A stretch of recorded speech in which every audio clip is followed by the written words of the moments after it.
അസ്സലാമു അലൈക്കും വറഹ്മത്തുള്ളാ. ഇന്ന് ഞാൻ വളരെയധികം സങ്കടപ്പെടുത്തുന്ന ഒരു വാർത്തയായിട്ടാണ് വന്നിട്ടുള്ളത്. ഈ കഴിഞ്ഞ കുറച്ച് ദിവസങ്ങളായിട്ട് നമ്മുടെ ചൂരൽമലയിൽ വയനാട്ടിലെ മുണ്ടക്കൈ പ്രദേശത്ത് ഉരുൾപൊട്ടലിനെ തുടർന്ന് പല ആളുകൾക്കും പല കാരണത്താൽ എല്ലാവരെയും നഷ്ടപ്പെട്ട് സ്വന്തം നാട് പോയി, വീട് പോയി, കുടുംബം പോയി, മക്കൾ പോയി, ഭാര്യ പോയി, ഭർത്താക്കന്മാർ പോയി. ഇനി ഒന്നുമില്ല, ഞങ്ങൾ അനാഥരാണ്, ഞങ്ങൾ ഇനി എവിടെ പോവും, എന്ത് ചെയ്യും, ഞങ്ങളിനി ആര് നോക്കും, ഞങ്ങൾ എത്ര ദിവസം വരെ ഈ ഒരു ക്യാമ്പിൽ കഴിയും എന്ന് പറയുന്ന ഒരു കൂട്ടം ആളുകൾ എൻ്റെ ഉറ്റവരില്ല, ഉടയവരില്ല, അവരെ കാണുന്നില്ല, അവർക്ക് വേണ്ടി തിരച്ചിൽ നടത്തുന്നു, പോസ്റ്റ്മോർട്ടം ചെയ്യണം, അവിടെ ഞങ്ങൾ വെയിറ്റ് ചെയ്യാണ്, ഓരോ ബോഡി കൊണ്ടുവരും, ഞങ്ങൾക്ക് തിരിച്ചറിയാൻ പറ്റുന്നില്ല എന്നുള്ളത് മറ്റൊരുത്തർ. അങ്ങനെ എല്ലാം നഷ്ടപ്പെട്ടിട്ട് ഒറ്റയായിട്ട് കയ്യും കാലും അവിടെയും ഇവിടെയും എല്ലാം നഷ്ടപ്പെട്ട് അങ്ങനെ കഴിയുന്ന ഒരു കൂട്ടർ. അങ്ങനെ എല്ലാം കാണുമ്പോൾ സത്യം പറയുകയാണെങ്കിൽ ഒരാൾക്ക് പോലും ഒരാളെ ആശ്വസിപ്പിക്കാൻ പറ്റാത്ത രീതിയിലുള്ള വൻ ദുരന്തമാണ് ആ ഒരു വയനാട്ടിലുണ്ടായത്. നമ്മളെല്ലാവരും സോഷ്യൽ മീഡിയയിൽ കണ്ടതാണ്.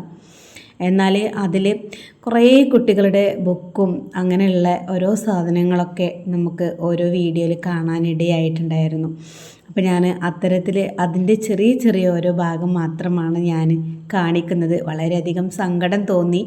എന്തായാലും പടച്ച റബ്ബ് ആ ഒരു മരണപ്പെട്ട ആളുകൾക്ക് സ്വർഗം നൽകി അനുഗ്രഹിക്കട്ടെ എന്ന് നമുക്ക് പ്രാർത്ഥിക്കാം.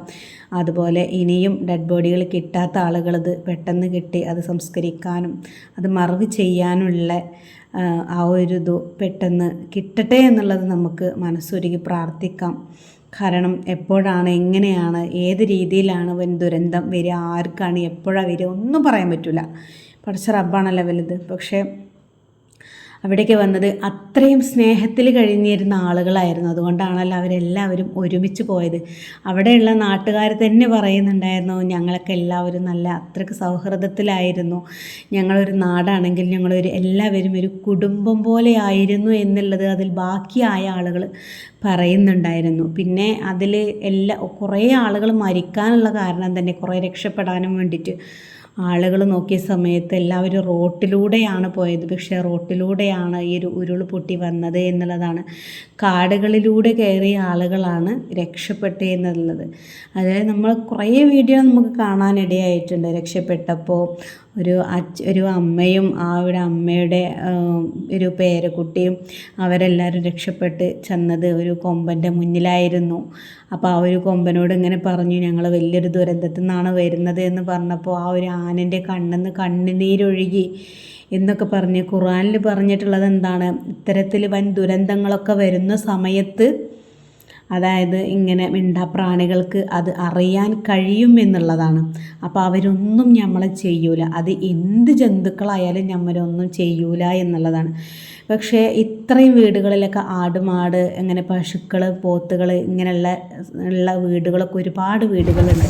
പക്ഷേ അവരൊക്കെ ഈ ഒരു എന്താ പറയുക, ഇപ്പോൾ ഈ പശുക്കളാവട്ടെ ആടുകളാവട്ടെ അതൊക്കെ നമ്മൾ വൈകുന്നേരം ആകുമ്പോൾ അതിറ്റങ്ങളെ അതിൻ്റേതായിട്ടുള്ള സ്ഥാനങ്ങളിൽ കെട്ടിയിട്ടത് കൊണ്ട് അവർക്ക് രക്ഷപ്പെടാൻ ഒരിക്കലും കഴിഞ്ഞില്ല.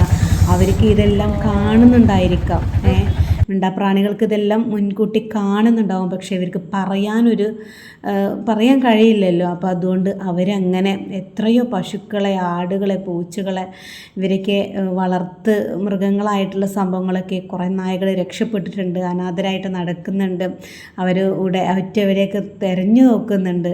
അപ്പോൾ അതൊക്കെ നമുക്ക് കാണാൻ പറ്റുന്നുണ്ടല്ലോ. വളരെ എന്താ പറയുക, സങ്കടപ്പെടുന്ന ഓരോ വാർത്തകളായിരുന്നു നമുക്ക് മുന്നിൽ ഇത്രയും ദിവസങ്ങളൊക്കെ വന്നിരുന്നത്. അപ്പോൾ ഞാൻ കുറച്ച് ഫോട്ടോസും കാര്യങ്ങളൊക്കെ ഞാനിതിൽ കൊടുക്കുന്നുണ്ട്. സങ്കടമുണ്ട് കേട്ടോ. അപ്പോൾ എന്താണ്, നമുക്ക് ആ ഒരു ഫോട്ടോസും കാര്യങ്ങളൊക്കെ കാണാം. അപ്പോൾ രക്ഷാപ്രവർത്തകർ വീടുകളിലൊക്കെ പോയിട്ട് അതിൽ ഇനി എന്തെങ്കിലും ആളുകളുണ്ടോ എന്നുള്ളതൊക്കെ നോക്കുന്ന സമയത്ത് കിട്ടിയ ഓരോ ബുക്കുകളാണ് കേട്ടോ.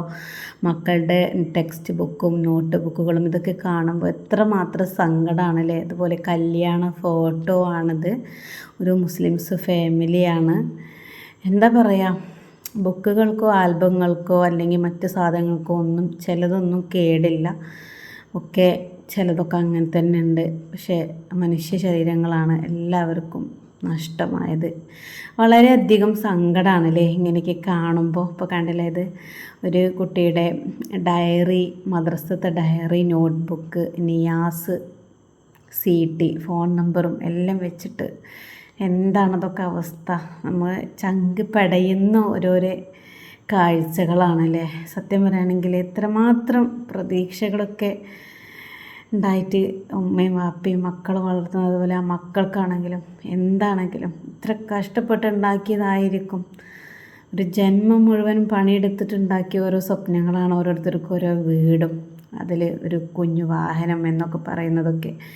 അതൊക്കെ കണ്ണ് ചിമ്മി തുറന്നപ്പോഴത്തേക്ക് എല്ലാം നഷ്ടത്തിലായ ഒരവസ്ഥ നമുക്ക് ചിന്തിച്ച് നോക്കാനും കൂടി പറ്റില്ല അല്ലേ. വളരെയധികം സങ്കടമുണ്ട്. എന്തായാലും പടച്ച റബ്ബ് ആ മരിച്ചുപോയ എല്ലാവർക്കും സ്വർഗം നൽകി അനുഗ്രഹിക്കട്ടെ എന്നുള്ളത് നമുക്ക് ഒരിക്കൽ കൂടി പ്രാർത്ഥിക്കാം. അപ്പോൾ ഇങ്ങനെയൊക്കെയാണ് കാണുന്നത്. നിങ്ങളെല്ലാവരും കണ്ടിട്ടുണ്ടായിരിക്കും. പക്ഷെ ഞാനന്ന് എനിക്ക് നമ്മളെ ഒരാൾ ഉണ്ടായിരുന്നു അവിടെ, സിറാജ് മാഷ് ഉണ്ടായിരുന്നു. അപ്പോൾ ഞാൻ മാഷിനോട് ചോദിച്ചിട്ട് ഇത്തരത്തിൽ ഫോട്ടോസും വീഡിയോസും ഒക്കെ ചോദിച്ചപ്പോൾ എനിക്ക് അയച്ചു തന്നതാണ്. എന്തായാലും എന്താ പറയുക, സത്യം പറയുകയാണെങ്കിൽ ഇങ്ങനത്തെ ഈ വാർത്തകളൊക്കെ കാണുമ്പോൾ എന്ത് പറയണം, എങ്ങനെ പറയണം, എവിടെ തുടങ്ങണം, എങ്ങനെ പറഞ്ഞ് അവസാനിപ്പിക്കണം എന്നുള്ളതൊന്നും അറിയില്ല. ഒരിക്കൽ കൂടി നമുക്ക് എല്ലാവർക്കും വേണ്ടിയിട്ട് പ്രാർത്ഥിക്കാം എന്നല്ലേ ഒറ്റ വാക്കെന്നെ എനിക്ക് പറയാനുള്ളൂ. എന്തായാലും നമ്മൾ ഇന്നത്തെ വീഡിയോ ഇത്രയേ ഉള്ളൂ. ഇൻഷാ അല്ലാഹ് അടുത്ത വീഡിയോയിൽ കാണാം. അസ്സലാമു അലൈക്കും വറഹ്മത്തുള്ളാഹി.